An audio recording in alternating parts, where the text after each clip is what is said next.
Boshida lekin ishonmadim. Kiyginimcha ham ishonmadim. Endi ishonyapman. Maza qilib mana Dubayga ketyapman.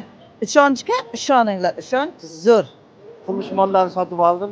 Buni juda xursand bo'ldim. Haqiqatan ishonch degan nomni oqlayapti. Bekorga ishonch qo'yilmagan ekan. Omadingni sinab ko'ringlar. Ishonchga gap yo'q, ishonch zo'r. Ishonch xodimlariga ham omad tilayman, zo'r. Ana syurpriz bo'ldi. Ishonch do'konlarida bo'lib o'tgan ana surpriz aksiyamiz g'oliblari hozirda Toshkent xalqaro aeroportiga yetib kelgan.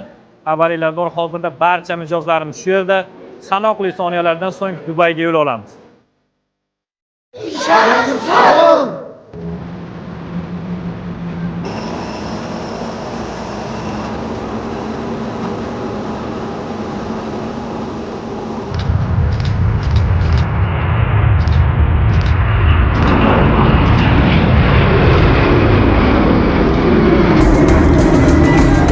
Ishonch hayotni hozirdan boshlang.